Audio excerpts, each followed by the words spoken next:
What exciting adventures will we choose? We'll make new friends and make some plans. We'll post videos as we visit new lands.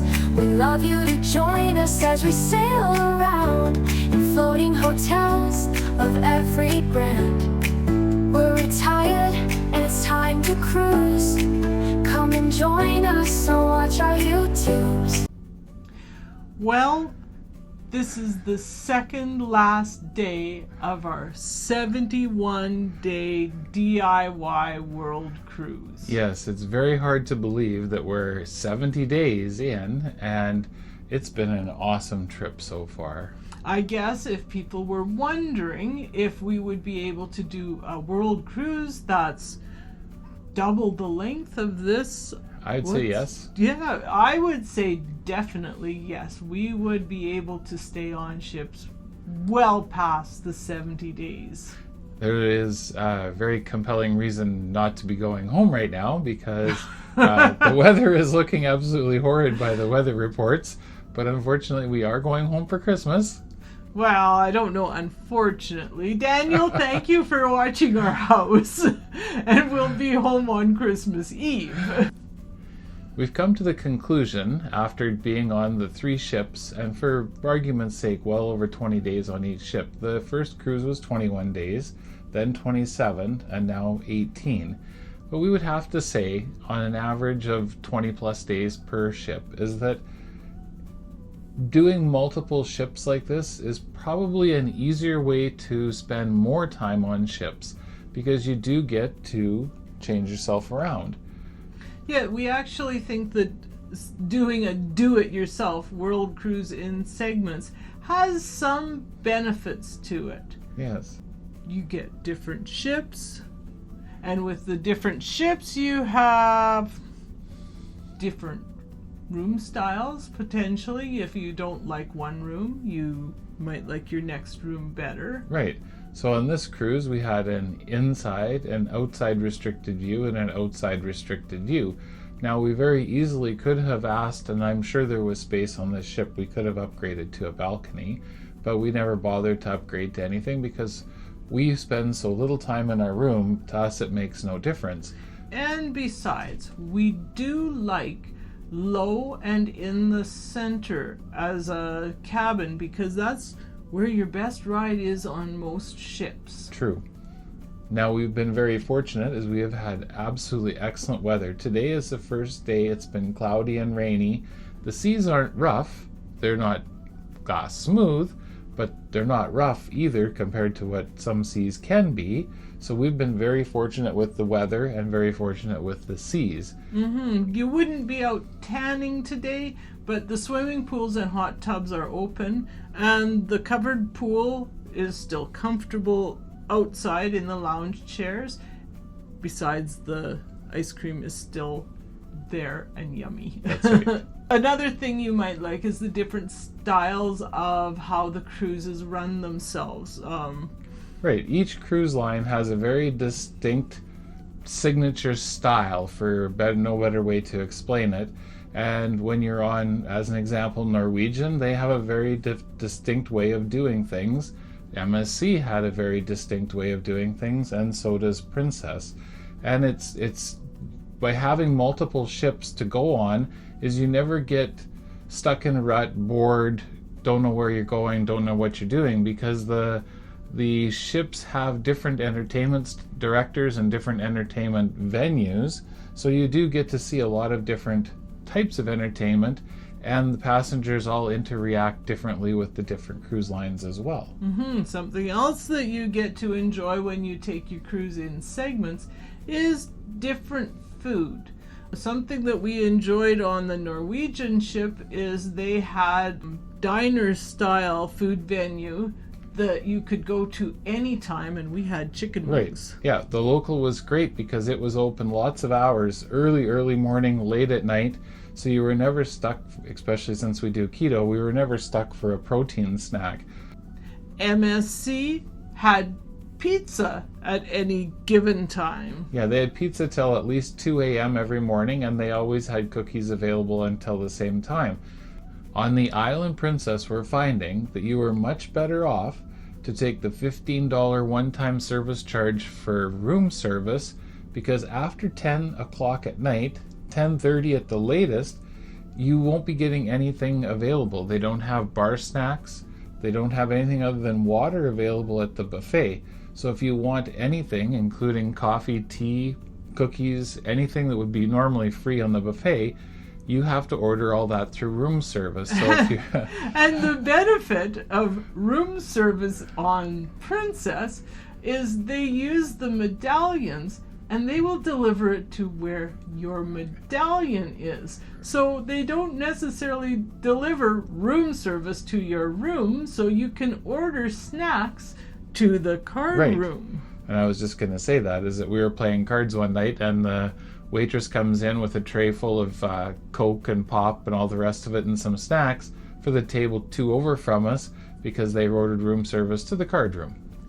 Another thing that changes is the crew, and certainly with the crew you have different attitudes. Yeah. And you learn more about them. Well, a much different mix of crew. Norwegian's crew mix was different than MSC cruise mix, and Princess's cruise mix is crew mix is different as well. We found that the MSC crew all had really good languages, that they grasped so many different languages. Yeah.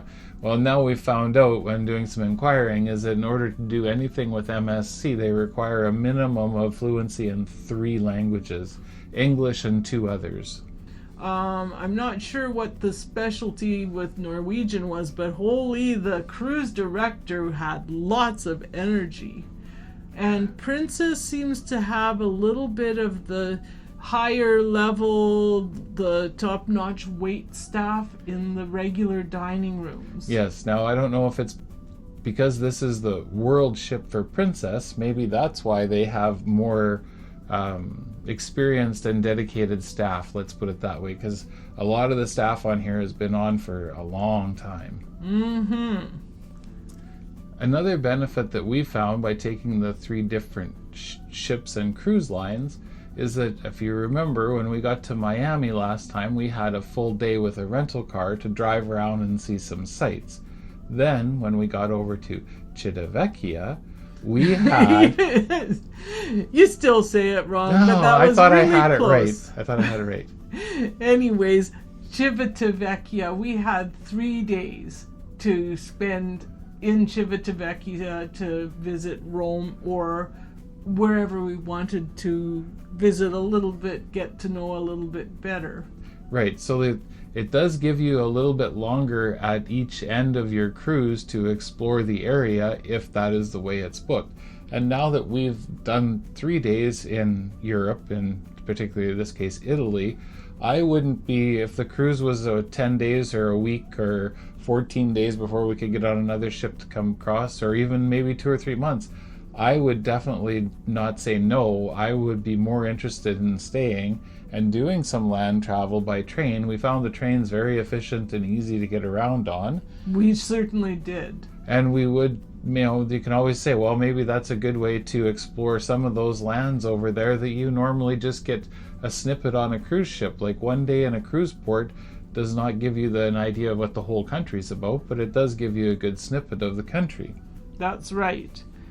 Something else that might be a benefit of having different cruise lines is they all have different itineraries and different priorities. Right, so when you go into look at the shore excursions, Princess has definitely a different set of shore excursions than, as an example, MSC had. And we did do some of the same stops as MSC. There was definitely a different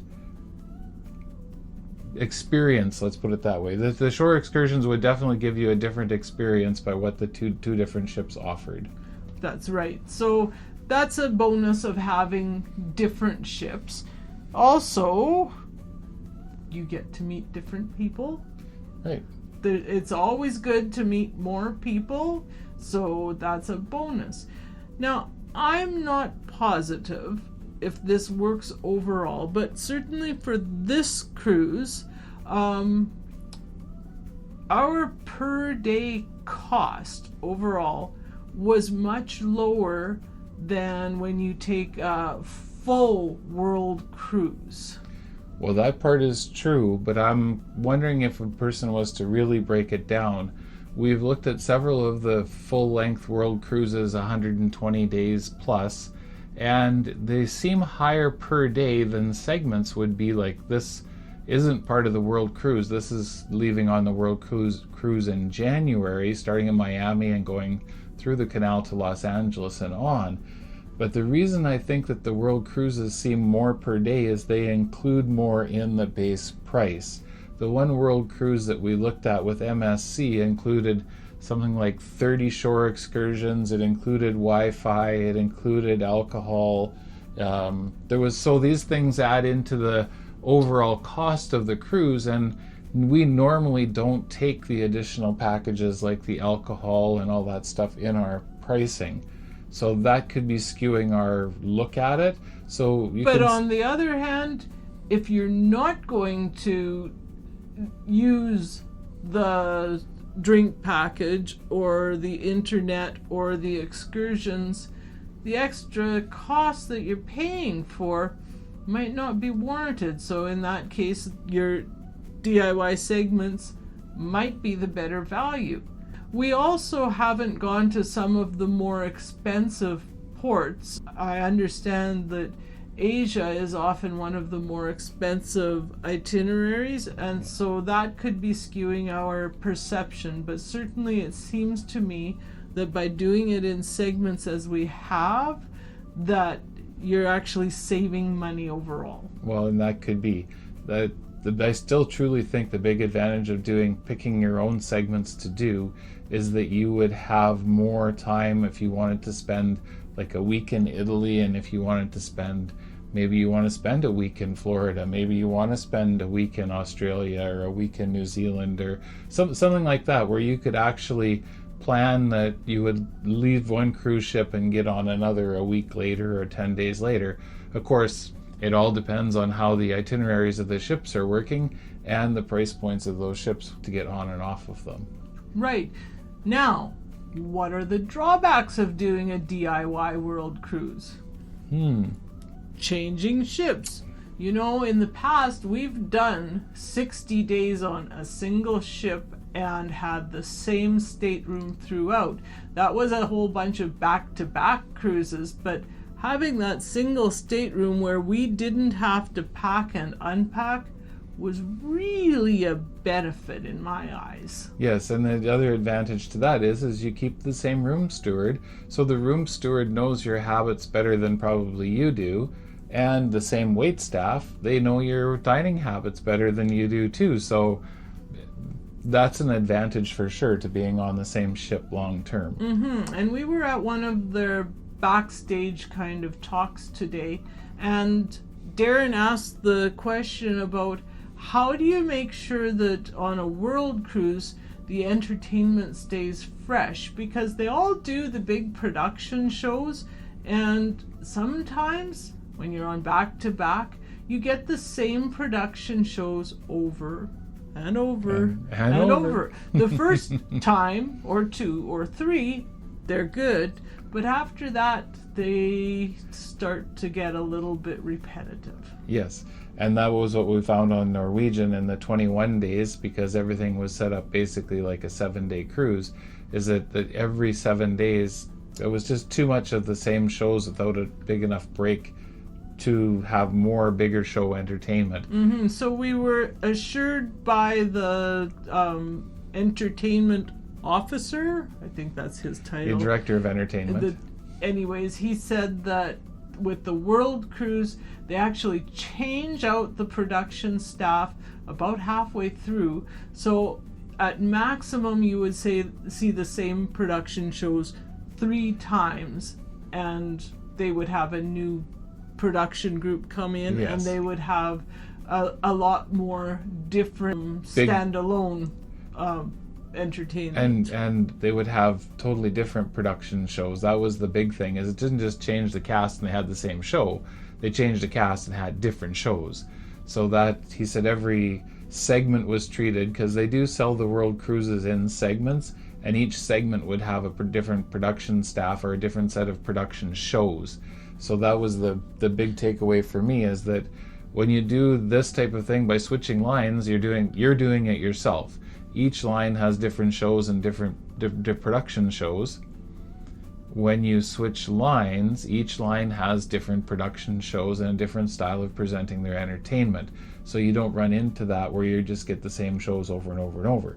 Again, changing from ship to ship, you might lose that consistency. You might have a routine that you do this at this time and this at this time and this at the next time, and Right. you always go on this hall and you always sit in this lounge, and different ships you lose that consistency. A classic example of that would be on this ship.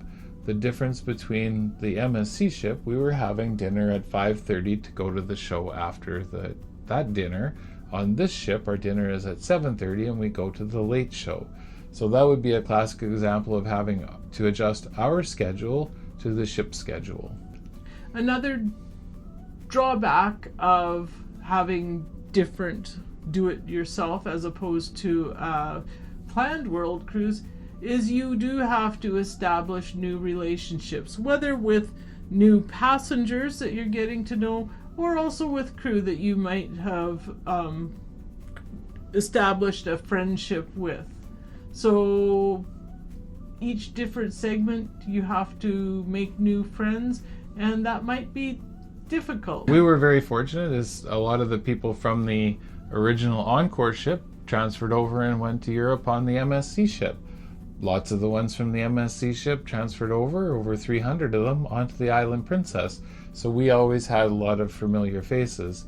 And I'm wondering if you were to plan things out, we couldn't be the only, as I'm running this through my head, I'm going, we can't be the only ones that would plan things in a certain way. And I'm sure there's lots of people going, well, we're going to do this if this lines up. And when we say, well, we're going to do this and this lines up, how many other people are saying the same things? And you end up with that 300 people going from ship to ship.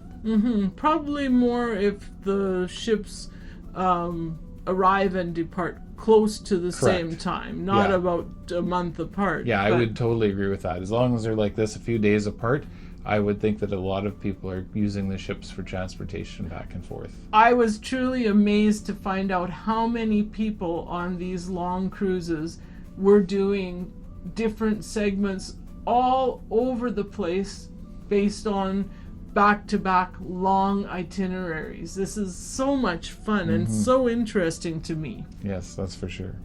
Oh, and I've written down one more point. The tough thing about this whole 3 different ships having segments, you can't remember what happened on each different ship. You say, well, this happened, was that on that ship? Well, that Or the other ship? only affects Susan because she's old and losing her mind.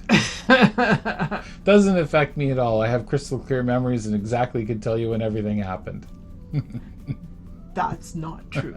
It is kind of interesting because you have a conversation with someone and then you're sure it was that person you talked to when you were on the other ship, and when you're talking to them on this ship and they're like, no, you didn't say that before, and I'm like, oh, well, but you were, and they're like, no, no, it wasn't us, and we're like, oh, sorry, I thought, so these are the things that you have to keep in mind, because you do have a core group of people that do the same thing at the same time.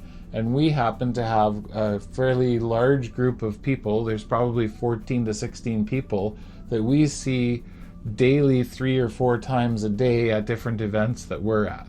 Now, they all happen to revolve around food, but, a cruiser's got to eat. That isn't true. We have our lecture buddies, we have our card buddies, we have our showtime buddies. We have different groups. Yes, that's right. That's why they're not all friends with each other, because they don't know how they know us. That's right. So going back to the cruiser's got to eat, I would think that another thing that's a big advantage of changing lines is you have to find the scale in the gym if you're worried about that kind of thing. And so far, we've been very fortunate is that the scale is really liking us. So far, so good. Anyways, now I think that we can talk a little bit about what we've experienced as distinct differences on the 3 different ships that we have traveled on. What was your impression of what made the Norwegian Encore unique? Well, the one thing with Norwegian that's always unique is their anytime dining, and the go-karts and the water slides, the venues. Norwegian, to me, regardless of what ship you're on, has a lot more specialty dining options than we've seen on these other ships on this trip. There's always at least 4 or 5 specialty dining venues, and then they're anytime dining. Frankly, I've been very open. I'm not a fan of the anytime dining because you do end up having a buzzer lots of times to get into the dining room, and you don't have a single established service team for you. Right. And you aren't seated with the same people unless you arrange that. And I just prefer the other way around. Right. It's the anytime dining is somewhat unique to Norwegian.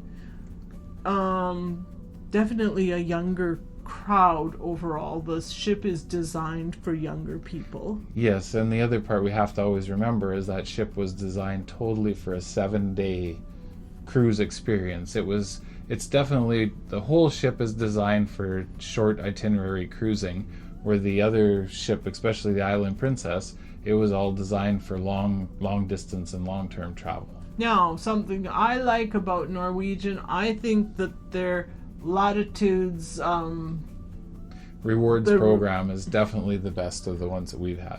Right, because once you get up there, you get free laundry, free Wi-Fi, and a free party with cocktails. Several. So those are the nice things about their rewards, the loyalty rewards program. I like the Norwegian loyalty rewards program best of the 3 that we've used. There were some distinct differences with the MSC Magnifica. Number 1 being is the size of the ship. It is a smaller ship, but it still did have some interesting amenities that would be attractive to kids, such as the bowling alley and the 3D theater, as well as the swimming pool, covered and open to the weather. Yeah. Also, they had a nice open deck at the back end of the ship off the buffet, and that was a favorite hangout of ours. That was a great place to hang out, and the ship is beautifully decorated. Every room is totally different from the next in the public areas. They have a beautiful atrium. The ship is gorgeous, and we fully enjoyed that ship. And even though it was full, as far as we know, it was packed right full, it still felt like there was ample room everywhere. Yes, it did. It had a beautiful theater, although the seats were a little bit worn. Yes, but it also had an upper balcony, which makes a big difference in a theater. It had the same number of seats on the floor, but all the additional balcony seats, and that makes a big difference, because for people that don't want to go to a whole show, they typically sit in the balcony, and that way they don't disrupt the whole theater when they're coming and going from the shows. That was a big thing for me. I really appreciated them having the balcony. Yeah, the theater was quite nice. Their buffet was massive. And it was really good with a huge variety. And they did have a card room in that ship. They definitely had a card room and a Japanese restaurant. Right. I'm trying to think what were differences. It was kind of interesting, again, the language immersion.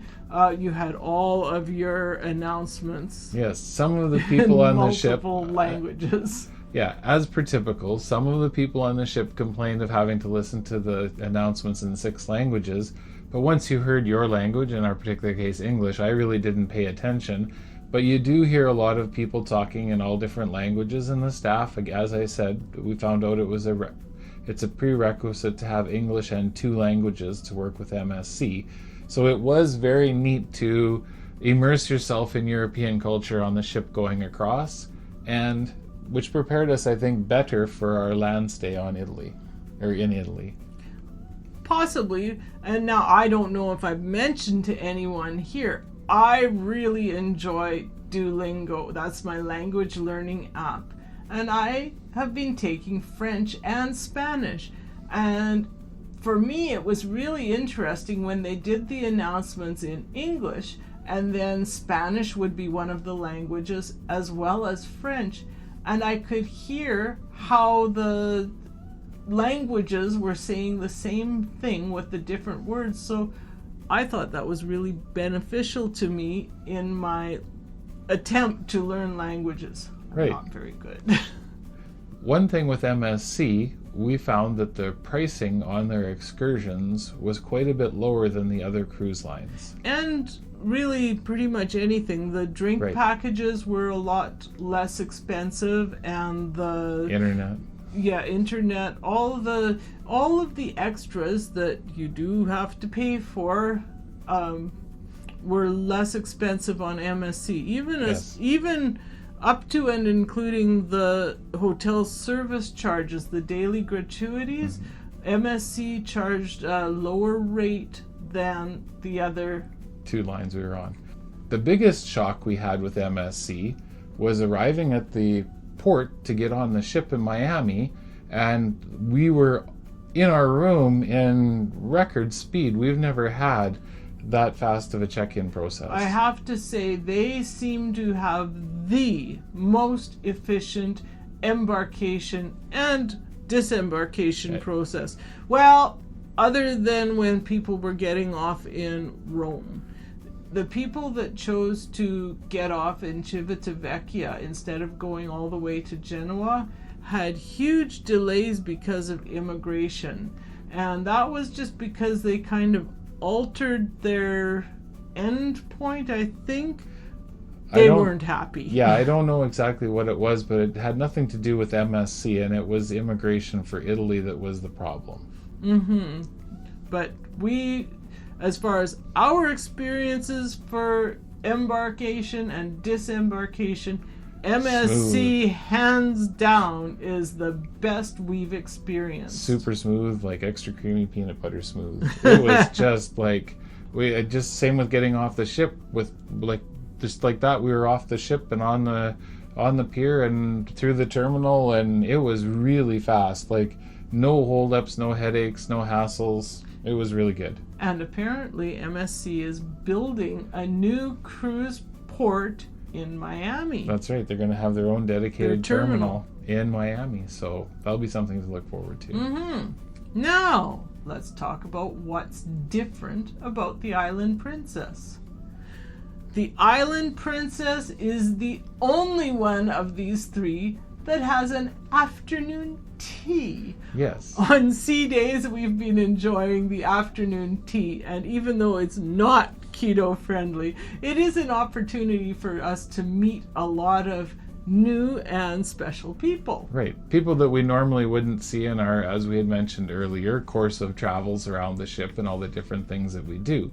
So when we go to tea, you get seated at a table with 8 people, 6 of them you don't know. Along with afternoon tea that's different, they also use a medallion instead of a card. Like most of the cruise ships use a card. So that is a very unique feature, and one feature of that is that if I can't find where Susan is, or she can't find where I am, she can tap on the app and find me. If I've got my phone with me and I open the app. But if I don't have my phone or the app is taking too long, I can ask any staff member where Darren is, and they can tell me. They all have a device that looks like a phone but isn't. Right. And it's telling us where everybody on the ship is at any given time. Right, so it's not just your traveling partner or your significant other. It's also like if you're looking for one of the friends that you would normally meet to do something with and they're not there, you can ask a staff person, because they may have got the location wrong for the, let's just say they maybe went to Crooner's Bar and you're waiting in the Wheelhouse Bar.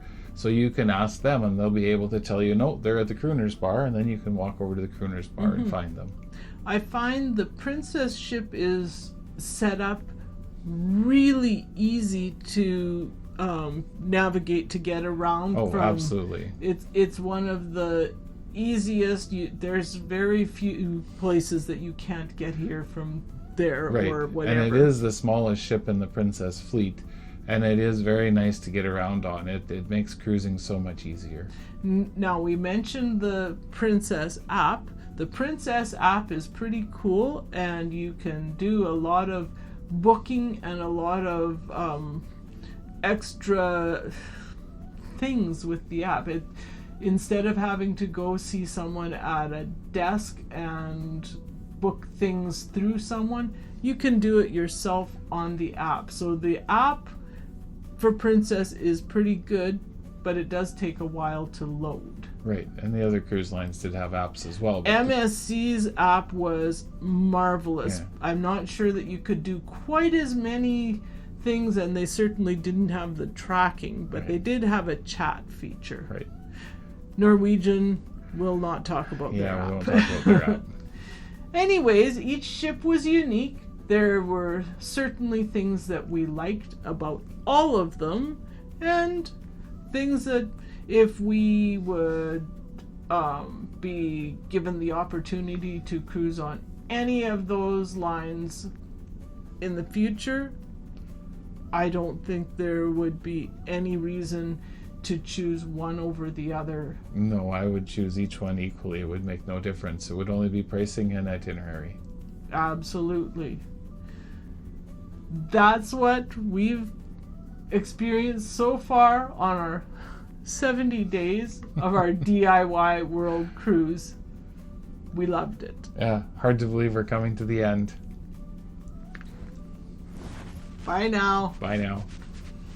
Remember, Like, subscribe. comment, and share.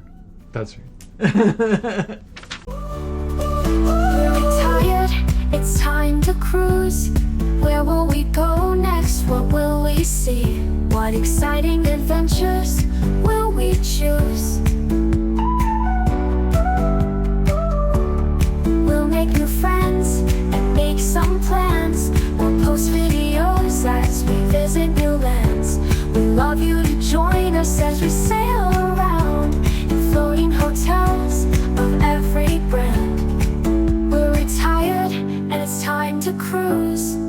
Come and join us or watch our YouTubes.